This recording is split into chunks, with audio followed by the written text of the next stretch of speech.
Hi there, Mark here again. I've got Rob on the camera. Oh yeah. And today we thought we'd just have a quick chat between us about the TT01 and the TT02. Seeing as Rob's finished his chassis for his TT01 Mercedes touring car, isn't it, Rob? It is, yeah. So this is the bog standard basic kit, isn't it? Yeah. And the only thing I think you've changed is the bearings, isn't it? Yeah. At the moment, because you said you're going to leave the pogo sticks on. For now, yes. Which are on there. So we'll talk about that in a bit. And this is my TT02. Now, basically it's the same as a bog standard TT02, except for it's got a different motor, but that's not going to matter for this discussion. It comes with bearings, which we all would put in anyway, wouldn't we, Rob? God, yeah. And the one thing that it does come with that it makes a massive difference is the CVA oil-filled shocks. I think they're the 55mm minis, aren't they, Rob? They are, yeah. So that's done with this. So, but to all intents and purposes, it's standard TT02, apart from the shocks, as you can see visually. So, well, basically, Rob, what do you think about the build on this TT01? You've done a TT02, haven't you? Yeah, I have. I quite liked it. I think putting the A-arms on is a bit trickier than the TT02. Right. Because you have to do all four at once and then put half of the gearbox housing on. Well, so yeah, that's all at the front, isn't it? Yeah. Yeah, but on the TT02, there's a separate top and bottom mount, isn't there? Yeah. If you can just see in there, there's the mounts there. And there's a separate one underneath, isn't there? That clips on. Yeah. So that's all one case, isn't it? Yeah. On the TT01. So, well, basically, from the start, both cars are four-wheel drive. Yep. Aren't they? And they've got the motor mounted in line, but as you can see with the two, I don't know why they've changed it, Rob, but no. This one's on the left and the TT01's on the right, isn't it? Yep. You've got central prop shaft. You can see that a lot easier in the O2. It's covered over here, isn't it? Yeah. We'll talk about that in a minute. But basically the philosophy is the same. The motor drives in the same direction as the prop shaft, doesn't it? Yeah. The gears are in there for the spur gear, isn't it? And then your differentials turn that drive through 90 degrees, don't they? Yeah. To drive all four wheels. So you've got the diff in the back, the diff in the front, exactly the same on both cars. So that's the similarities, isn't it, really? Yeah. Right, let's talk about the differences, Rob.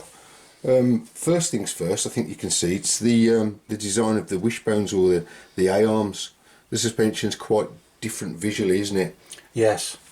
Now, we had a quick wobble about with this earlier. We have had a wobble, yes. At the back, I think what helps the TT01 is that the mounts are wider, aren't they? The pivots are wider where it mounts the chassis, where they're very narrow on the TT02, which again gives you, it's not so well supported, is it? There's more movement. Not now. If you look at this, it moves a little bit, but there's much less movement in there, Rob. Yeah. Yeah. So that's the difference. I think that's a better design on the 01. Yeah. I do as well. The underneath, pretty similar in terms of width on the A-arms. Yeah.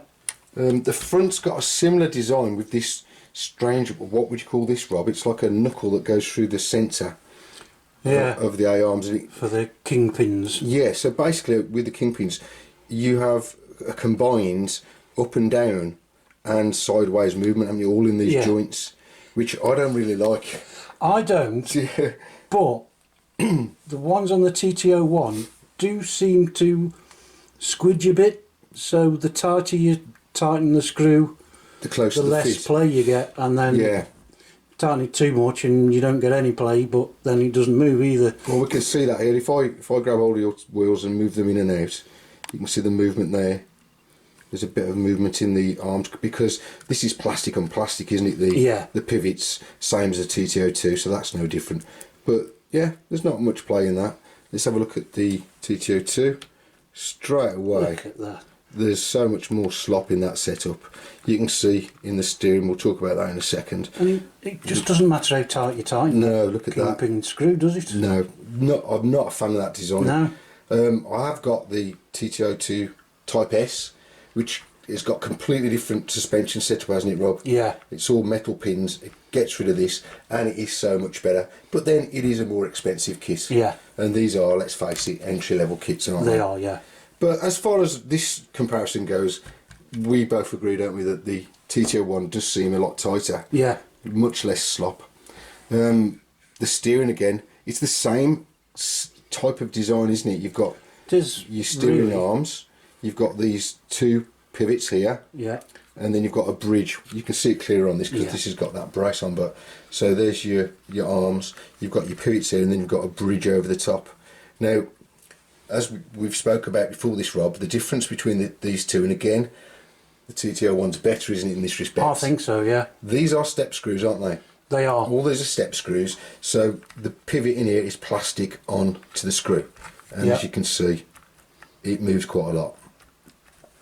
Now, as you've just been telling me, with the TT01, in here, under the pivots, it's a steel post, isn't it? It is a steel post. And there are bushings, are there, inside those, what would you call them, pivots? There are bushings in there, and you bought the bearing kit, and that gave you metal bearings for the steering? Yeah, 851s. So if I move these again now, you can see it is much tighter.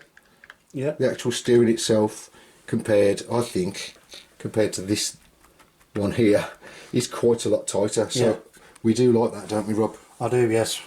We do. So overall, TT01's looking quite good, isn't it? It is. What else can we talk about then, Rob? We've obviously, the obvious thing we've got here is this chassis brace, haven't we? Yeah. And that goes between... That's another nice feature, I think. Yeah, it goes between the front and the rear differential cases, doesn't it? Yeah. It just gives that bit of top support to stiffen up. But I've got a theory on this, Rob. Yeah. And my theory is that if we turn it upside down, you can see the TT01 is full of holes. Yeah. So I think that this is probably a little bit flimsier than the TT02's bathtub chassis, and maybe that's why they needed that brace on top. One of the things we did talk about again earlier was the design philosophy of the 01 is we think this is basically only for on-road, don't we? Yeah.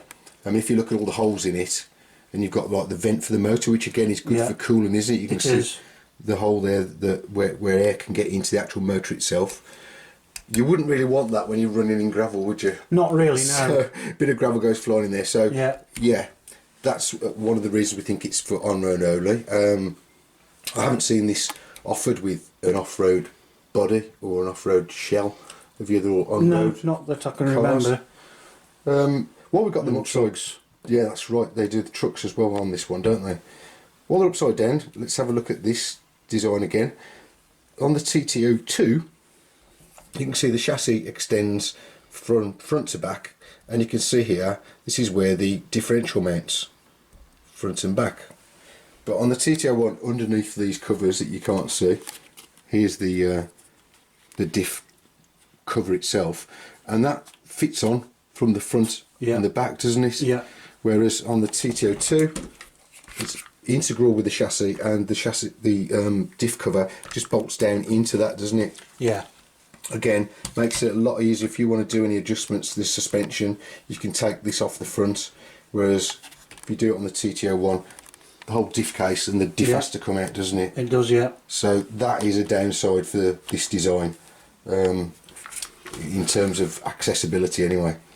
So yeah, while we were talking about the chassis underneath, and this being on-road only, the suspension travel here, as you can see, the wishbones are restricted in movement by this cover, aren't they? This plate that holds the front bumper. What else is held in there, Rob? I think it just helps hold the gearbox in. Okay, so that all like clamps it all together. Yeah. Yeah, so that's extra strengthening, but that stops the downward movement of your suspension, and it's the same at the back, isn't it? Yeah, they're identical. It hits, and basically, without chopping away a load of this plastic, you're not going to get any more suspension travel, are you? No. So, while we're on suspension travel, Rob,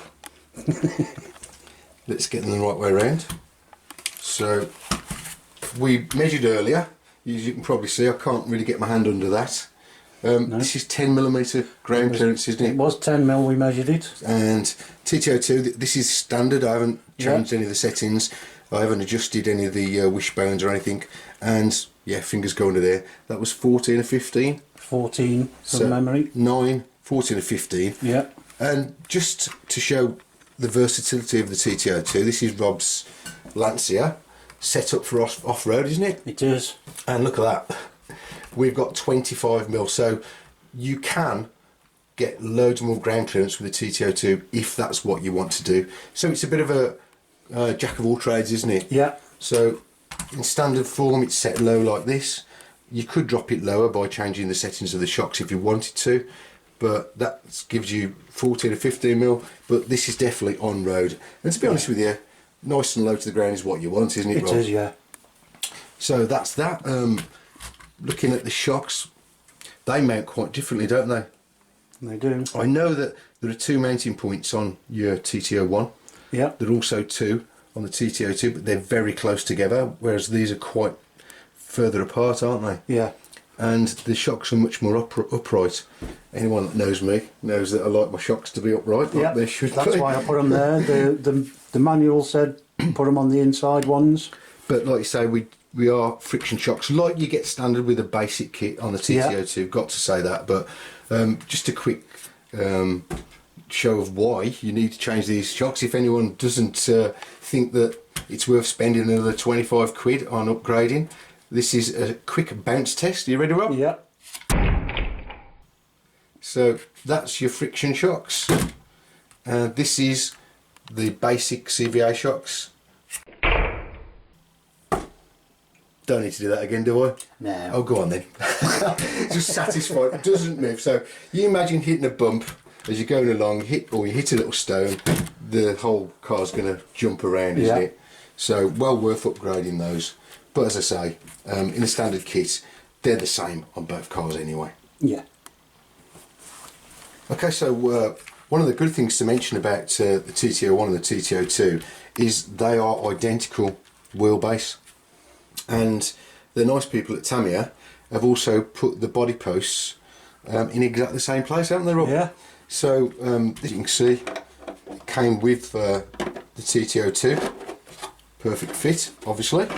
But we can take that off, and this is, you've just built this, haven't you, Rob? Just finished it, yeah. For the AMG Mercedes. As you can see, fits straight on. The wheels line up in the wheel arches. Yep. Looks a bit low rider there, doesn't it, Rob? Look at that. Yeah. But without your pins on the post. But so yeah, that's a really nice touch. You can swap and change body shells. Yeah. Well, what can we say? I mean, to finish off with, Rob, I would say the TT01 is equally as good as the TT02. Obviously, in some ways it's better, but obviously you're limited to on road, aren't you? Really? Yes.